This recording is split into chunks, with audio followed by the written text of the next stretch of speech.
Hello friends, எல்லாருக்கும் வணக்கம். இன்றைக்கி ரொம்ப டேஸ்டியான முட்டை குழம்பு எப்படி செய்கிறதுன்னு பார்க்கலாம். இதுக்கு அடுப்பில் ஒரு பானல் வச்சுக்கோங்க. தேவையான அளவுக்கு எண்ணெய் சேர்த்துக்கலாம். தாளிக்கிறதுக்கு சோம்பு, பட்டை, இலை, கிராம்பு, அன்னாச்சிப்பூ சேர்த்துக்கலாம். இது நல்லா பொரிஞ்சு வரட்டும். இதுக்கு தேவையானது பூண்டு ஒரு 10 பல் எடுத்து இடிச்சுக்கோங்க. 2 பெரிய வெங்காயம், 3 தக்காளி, 2 கொத்து கருவேப்பிலை, கொஞ்சமாக மல்லி இலை, ஒரு பச்சை மிளகாய். இப்போது இதில் நல்லா பொரிஞ்சு வந்ததும் நம்ம வெங்காயத்தை சேர்த்துக்கலாம். இது கூட இப்போ இடித்து வச்சுருக்கிற பூண்டையும் சேர்த்துடலாம். ஒரு பச்சை மிளகாய் இருக்குது இல்லைங்களா, அதையும் சேர்த்துடலாம். கருவேப்பிலை எடுத்து வச்சோம்ல, அதையும் சேர்த்து நல்லா வதக்கிடலாம். இது கொஞ்சம் நல்லா வதங்கி வரட்டும். இப்போது நம்ம தக்காளி கட் பண்ணி வச்சுருக்கோம் இல்லைங்களா, அதையும் சேர்த்து நல்லா வதக்கி விட்டுடலாம்.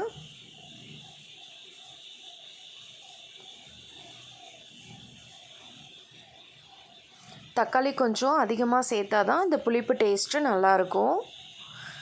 இந்தளவுக்கு தக்காளி நல்லா வதங்கி வந்ததும் முட்டை குழம்புக்காக நான் முருங்கைக்காயும் உருளைக்கிழங்கும் எடுத்து வச்சுருக்கேன். அந்த காய்கறியை சேர்த்துக்கலாம். மல்லி இலையும் இப்போயே நம்ம சேர்த்துடலாம். இப்போ இதை அப்படியே நல்லா ஒரு 2 நிமிஷம் வதக்கி விட்டுருங்க. இந்த எண்ணெயில் இது நல்லா ஒரு 2 நிமிஷம் வதங்கட்டும். இப்போ இது கூட நான் குழம்பு மிளகாத்தூள் ஒரு 4 டேபிள் ஸ்பூன் ஆட் பண்ணிக்கிறேன்.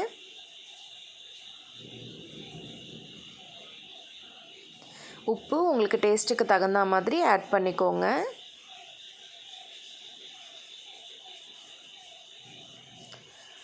மல்லித்தூள் ஒரு 2 டேபிள் ஸ்பூன் அளவுக்கு ஆட் பண்ணிக்கோங்க.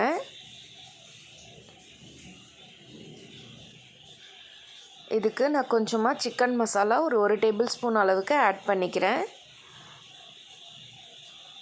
டேஸ்ட்டு சூப்பராக வரும் சிக்கன் மசாலா ஆட் பண்ணிங்கன்னா. இது எல்லாத்தையுமே நல்லா கலந்து விட்டுடலாம்.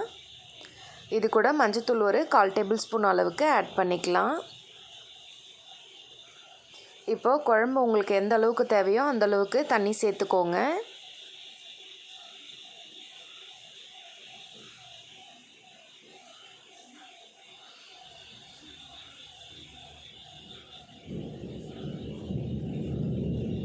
இதை அப்படியே நல்லா கொதிக்க விட்டுருங்க. இது நல்லா கொதித்து வரட்டும். இந்த அளவுக்கு நல்லா கொதித்து காய்கறி வெந்து வரட்டும். அதுக்குள்ளே நம்ம முட்டையை ரெடி பண்ணிக்கலாம். நான் ஒரு 4 முட்டை எடுத்து நல்லா பீட் பண்ணி வச்சுருக்கேன். இது கூட நான் கொஞ்சமாக பெப்பர் பவுடர் ஆட் பண்ணிக்கிறேன். இதையும் நல்லா பீட் பண்ணி விட்டுருங்க.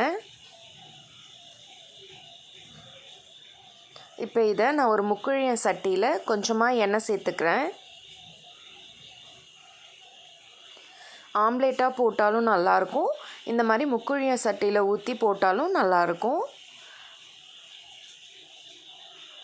இந்த அளவுக்கு சின்ன சின்னதாக எல்லாத்துலேயுமே நல்லா ஊற்றி விட்டுருங்க. இதுக்கு நம்ம சால்ட் ஆட் பண்ணக்கூடாது. குழம்புல இருக்கிற சால்ட்டே கரெக்டாக இருக்கும்.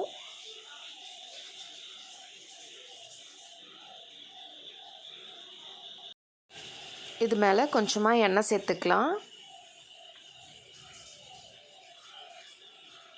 இப்போ இது நல்லா வெந்து வரட்டும். ரொம்ப ஃபுல்லில் வைக்காமல் அடுப்பு ஓரளவுக்கு சிம்மில் வச்சே வேக வச்சுக்கலாம். இந்த மாதிரி ஒரு 2 ஸ்பூன் வச்சு அப்படியே பொறுமையாக திருப்பி விட்டுருங்க.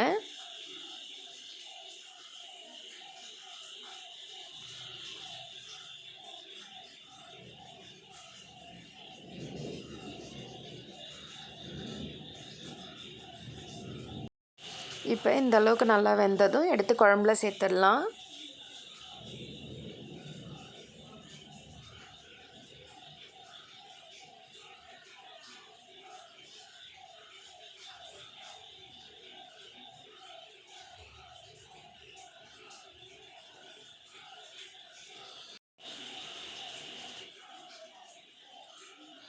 இதை அப்படியே லைட்டாக கிண்டி விட்டுருங்க.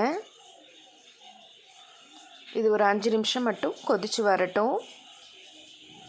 அதுக்குள்ளே தேங்காய் பெருஞ்சீரகம் வச்சு அரைச்சி ஒரு பேஸ்ட்டை நம்ம ரெடி பண்ணி வச்சுக்கலாம்.